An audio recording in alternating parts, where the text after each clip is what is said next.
Hello everybody. Welcome back to another video. Hope you're all doing well. Hope you're all doing fantastic. And that you're all having a wonderful day. Don't forget to follow me on Twitter. There's a link in the description below. And without any further, that was $17 million. Did you see that? Transaction for 17 million US dollars in Bitcoin. These people are crazy. And without any further ado, let's jump right into it. Another day, I don't know, filled with tons of optimistically happy cryptocurrency news. I saw this and everyone got really excited for it. And it's one of those things where I have very little patience, and personally, I have very little patience for like things just not getting done. It kind of completely drives me up the wall, but apparently, eventually, this is actually going to happen. Someone by the name of Sebastian Bea, or Bea, B-E-A, president of Coinbase Asset Management, believes a technical change to the way Washington accounts for its gold could unlock enough budget-neutral capital for a strategic Bitcoin purchase approaching 100 billion US dollars, years ahead of market expectations. I'll give you some of the back, and then the middle, then the forward. The United States is apparently going to be buying a very large amount of Bitcoin. Current numbers put it roughly around 800,000 BTC. Since we got news that that was going to happen, and the initial 200,000 Bitcoin that Washington is holding came from the Bitcoin that was stolen. Yeah, there we go. Stolen from people online that the DOJ was holding on to, and that got swapped into the reserve. Awesome. The rest of it, as far as we've been hearing from Cynthia Lummis and all these other people, is going to come from a number of different places. The proposals are that the United States is going to try and accumulate Bitcoin in a budget-neutral way, or a way that will not be a burden to taxpayers in any sort of capacity or something like that. One of the literal proposals was to sell cheese. I know that sounds crazy, but nope. The United States apparently has bunkers full of cheese. And somebody was like, we could sell those and put that money into Bitcoin. And I was like, okay, that's where we are now. Secondly, someone proposed selling United States gold for Bitcoin. And this is like an upward push on that proposal. What he says makes sense, but then it's also like, oh, okay. In a 40-minute appearance on something called The Scoop with Frank Chaparro, Bea framed the idea as hiding in plain sight. He said sometimes the ideas are so big that people either can't hear them or don't want to hear them, he said at the interview, but they've got to listen to this one. Apparently, so here's what this man is saying. Apparently, the 261.5 million ounces of U.S. gold is recorded at $42 per ounce. Don't worry, we're going to get there. Apparently, this valuation was fixed by the United States for gold's price in 1973. So the United States is sitting on a bunch of gold that they're only valuing at 1973 prices. At Wednesday's spot price of roughly $3,000 and more, the gap between book value and market value is almost $900 billion. So that's the gap that they're talking about. He said, so today, because of law, the United States still values gold that it holds in Fort Knox at $42 and change. If they were to just mark that to market, that's an incremental 900 to, I heard, $1 billion to $1 trillion, end quote. Bea's central contention is that Congress could pass a short bill amending 31 USC squiggly line 5117, restrike higher denomination gold certificates, and credit the revaluation gain to a sovereign wealthy style account in the Treasury. I'm going to say this nicely. Just do it. I don't know what this circus is for. I don't know what all this dancing around and jumping is supposed to be. I haven't really figured it out in any sort of way. If Doge actually managed to save, figure out, recuperate while firing all those people several $1 billion, use that to buy Bitcoin. I find it really weird that so many politicians, that the guy from Coinbase has to go into a podcast and he's like, 1973 was a long time ago. Gold prices are higher. I really don't care. The United States needs to just start buying more Bitcoin because for some reason, for those of you who missed the time frame, it's supposed to be this year that the United States purchases another 200,000 Bitcoin. And all we've heard is like petrol. Oh, yeah, we have a lot of cheese. We could sell some cheese. Or like, oh, the gold numbers are different. Congress, I don't care what Congress has to do, just do it. Why does everything take so long? Why is everything multi-year, multi-discussion? There must be 5 economists on the planet who could sit there, look through the U.S.'s numbers and their filings and be like, oh, no, use this.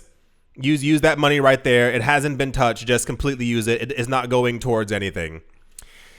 It's kind of giving like Cardano and Tron and Ethereum kind of vibes where it's like, hey, it's going to happen. I promise. You just got to wait until January.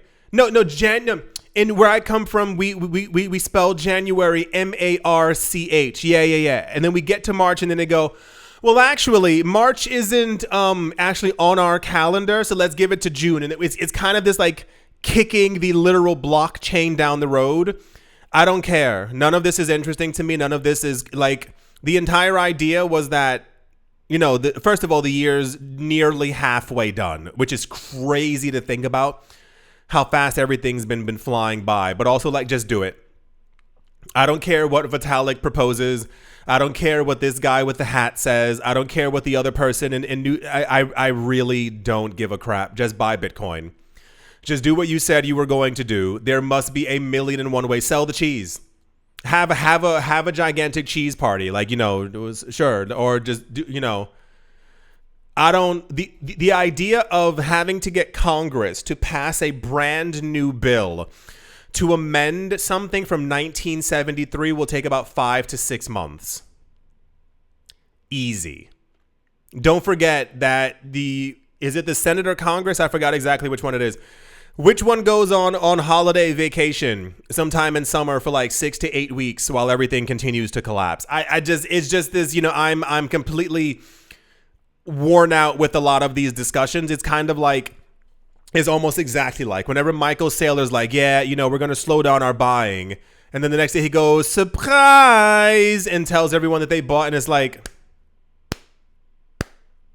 do you just want more attention? Like, we knew you were going to buy is what you always end up doing. So this was popular news, my friends. This was very popular news because it was talking about the U.S. accumulating Bitcoin and how they're going to do it. Why isn't someone from the White House just telling us how they're going to do it? Why do we need, what was his title? President of Coinbase Asset Management? Do you work in the White House? What am I supposed to...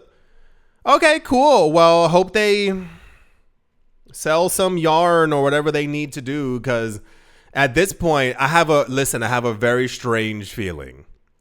May, June, July, August. I have a feeling that by September, unless something changes this week, I have a feeling that by September, they still will not have bought any Bitcoin. And then we're going to hear like, oh yeah, we're going to actually do this in November. I have a very strange feeling. Like, just do it. Other countries are doing it and have been doing it for a while. So, oh wow, cheese. That's crazy. That's really cool. Okay, let's move on. Also in popular, I don't think we went over this. I think we had similar news to this. I'll tell you what it was, but I don't think we went over this one. Japanese investment firm Metaplanet has boosted their Bitcoin holdings to 5,000 Bitcoin with their latest 1.9 billion yen purchase.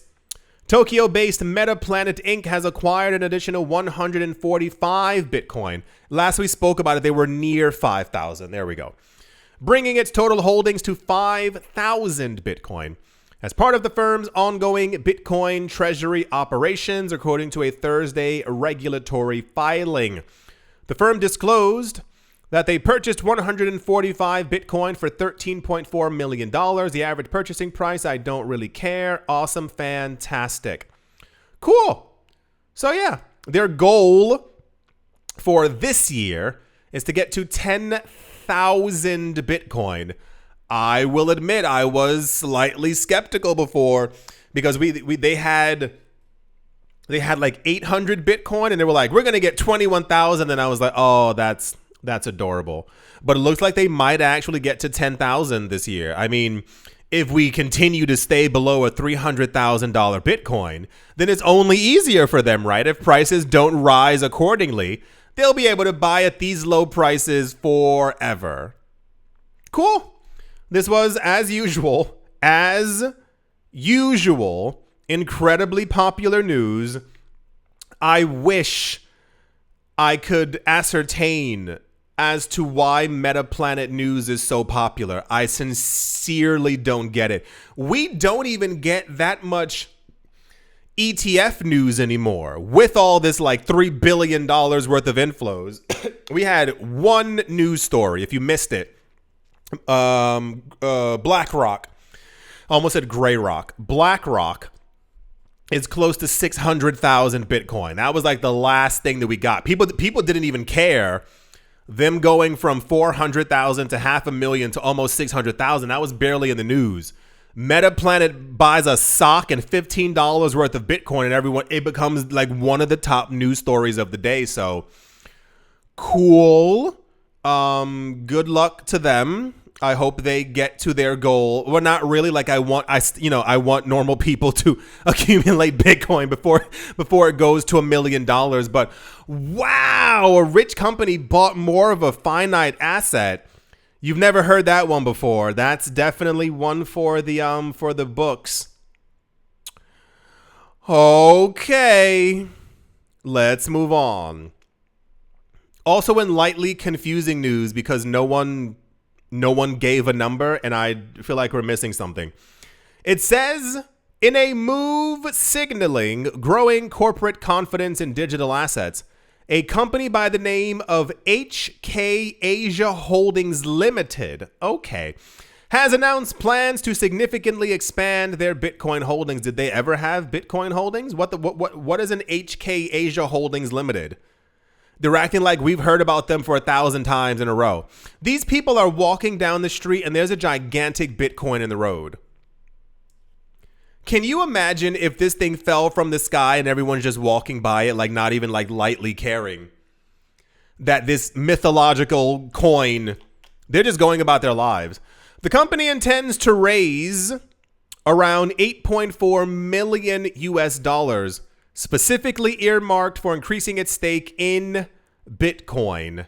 The development, reported by Solid Intel on Twitter, places HK Asia Holdings among a growing list of traditional companies exploring or actively engaging in corporate Bitcoin strategies.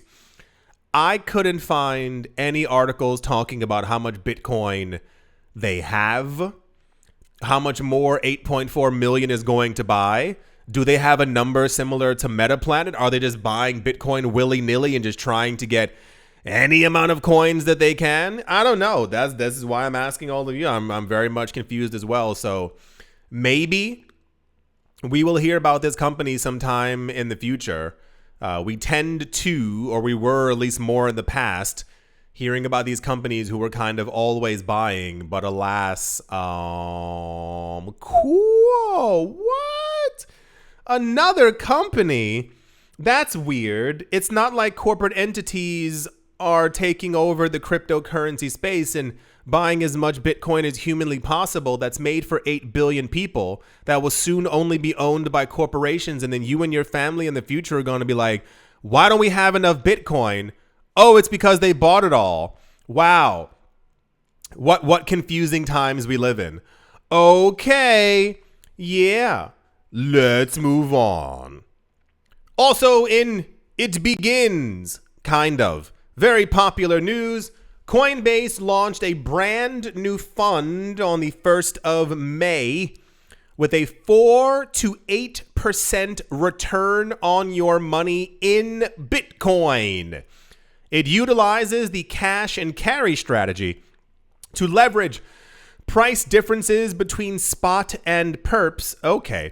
The fund is only accessible to rich people who are not inside of the United States. I wonder if the SEC is also going to change any of that. There's been some news recently. I don't have it here. It wasn't like life-changing news, but there were other funds and things that were launching and other things that had to do with cryptocurrencies, and none of them were allowed within the United States. And even the ones that were launching, there was an issue in Alaska, New York, and somewhere else. And I was like, okay, so some things have changed and then nothing has changed at all. When I said It Begins, there's still, it's a tiny number, but it's a growing amount of very wealthy investors in the space who keep calling Bitcoin boring. So they are accumulating Bitcoin, but people literally want Bitcoin to do jumps and, flip backwards for them, regardless of the fact that Bitcoin has risen by several million% in the last decade. Investors want like a little bit more, seasoning on their paprika or on their bread. I don't know what I'm talking about. Basically, people want Bitcoin to do something. So a lot of funds are beginning to launch where basically you get a return on your Bitcoin. That's part of what we were talking about earlier this year. And a lot of that news has gone relatively hush-hush about being able to stake your Bitcoin. That's where the Cardano news was coming from, because they want to be the layer 2 for Bitcoin, for you to be able to literally stake your Bitcoin, make Bitcoin even scarcer, run a DeFi protocol, whatever, and then you get a return on your money either in Cardano or some other kind of stable coin, who knows. This is going to be the way that Bitcoin also ends up going to $14, $20, $25 million per coin. It's because of things like this. I told you at the beginning of this year, I said, wait until crypto exchanges begin to launch things like this. You can find the videos from January. They're doing it in the form of a fund, but eventually it's going to be completely on chain. So you can either do it at home or you can choose a custody solution like a crypto exchange to do it for you. But in the future, the coins that are going to make it are going to have some kind of a return, a yield, just by simply holding them. And this is why you see so much institutional interest in Ethereum and people talking about Solana. And I mean, to another extent, about Cardano. People want to be able to like stake and make passive income, obviously, from something. This will probably work out incredibly well, but I think we need actually more on-chain proposals and things that actually work that will get people, and the number is at least. You need at least a 3.5 or a 4 percentage point return to make it like even like slightly delectable to investors. No one's going for 1%. No one wants 2%. And you need to have an actual big number for this. So yeah, this was popular news. A lot of people were complaining online, on Twitter. Why is this not for blah, blah, blah, blah, blah? And it has to do with basically how much money you have. These companies aren't usually even in the mood to deal with 1 million people each putting in $25 worth of Bitcoin. You know what they'd rather have? 25 people who each put in 1 million Bitcoin. It's a lot easier to manage and you don't have to worry about whatever the actual case might be. But yeah, this is going to be big. And this is one of I continue to say, and I will always say, pay attention to what's happening. Pay attention to the news. Don't just pay attention to the money or whatever it is. Understand why these specific coins keep getting thrown into the news all the time. We are going to live in a world. There's also proposals for XRP at some point to also have some kind of DeFi staking that'll only increase the value of the coin and of the chain. In the future, when it is completely normal for people to not work because they accumulated crypto years ago. Remember these moments. It's literally the same. I remember watching, did you guys ever watch the TV show The Wire? I recently rewatched it like a year or two ago.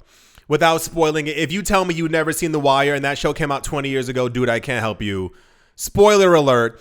There's a part where one of the guys who used to stand on the corner selling certain items that rhyme with Mac. He at some point realizes that he can't do that forever. So he's actually shifts a lot of that money like into real estate. And there's a part when he's showing like, you know, he has a whole company. He's building all these real estate, all these condominiums. And then you can see on the wall in the episode, it says apartments starting from $50,000. I clutched my pearls because I was like, oh yeah, I forgot apartments used to only cost like $50,000 to buy. Of course, they were actually that cheap. You look at apartments similar now, these things are at least $350,000, $500,000, $650,000. Is why I keep saying, look to the future when it comes to crypto. Look at the levels of adoption. Look at who's buying it. Stop this garbage with these meme coins and all this other crap that keeps popping up. Because in the future, Bitcoin will be $14 million plus a coin. When you can take your 1/10 of a Bitcoin, your 1/2 of a Bitcoin, and put that onto an exchange, and you make 3, 4, 5, 6, 7% annually for doing nothing, that's the life. The problem is that we get there in the future and people look back with regret and go, I should have done more. And it's like, do it now. Do it right now. Stop waiting. No one is going to do this but you. No one's going to hold your hand. You have all the information laid out right in front of you. As I was telling you before at the beginning of the year, I was like, if you have stuff in your apartment you don't need, sell it. Get rid of it. Invest it. Anyway, yeah, this was quite popular news until people realized it was just institutional grade only. But this, I'm telling you, I still give it to the end of the year that we're going to have a proper proposal for Bitcoin staking, which will only drive up the market even more. I'm excited for the future times where you really don't have to work. I told you, I mean, we all have friends who work, but I have a lot of friends and I've been telling them for years to get into crypto to listen to me. Hello, if you're actually watching, 2 people listen to me. And I see that they're flourishing. I see that they have a lot more money and they're doing a lot more things and they're buying property and yada, yada, yada. And I'm like, just wait to 10 years further into the future, how much more you're going to have. And you really don't ever have to work again. But a lot of people lack that vision. It always is just now. It is today. When I told you before, this wasn't a joke and it wasn't to be mean. I think a lot of people aren't smart enough to buy Bitcoin. It's the same with buying assets. You can tell somebody, you can show somebody the charts since the year 1899, the returns on the stock market, even with the depression, even with 1980, 87 when the crash happened, even with the crash of 2001, even with the crash of 2020, you still make an enormous amount of money, and it's just about buying and holding and passing it on to other generations. How many people do you know are into stocks? How many people do you know buy land? How many people do you know buy apartments or bought apartments years ago when they were 50,000? How many people do you see right now? I told you about art. How many of you actually got into art? Not that you have to, but it's like a great way to like make money and like hold on to these assets. Now you sit here and you have crypto right in front of you. You can see the chart. You see that Bitcoin went from less than 1 penny to $1 to 1,000 to 30,000 to 100,000. When Bitcoin goes to $3 million, are you going to sit there and go, I wish I had bought that $50,000 apartment? That's all it comes down to. There was another video on the other channel called Money Rules where I said years ago, and when I was trying to get into like, real estate and property and stuff like that, every single video I found, everyone I knew who was into property, they kept on telling me, you got to buy a multifamily. You got to buy, this like 8-bedroom. And I was like, I don't have that kind of money. So instead of getting into debt, I bought studio apartments. I was able to buy, I was able to buy those the one that I bought in Budapest years ago. I bought that for, I think, like 28,000. When I sold it, I think it was like 75 or 80 or something like that. When I was buying all these other apartments all around the world, I was getting stuff really 35,000, 50,000. Those things are now worth, well, I won't tell you the exact number, but it's a hefty number. It's just about buying and holding and not relinquishing, and then later on passing. This is how you literally create wealth. So everyone's scrambling around to try and find the coins that are going to do this, and 37x and this coin and poo-poo caca coin, and the things collapse. And it's like, you keep hearing all this news about Bitcoin. Why are you not paying attention? Why do you constantly need something new and shiny in front of you? Bitcoin goes from $16,000 to $100,000, and people go, well, that's not fair.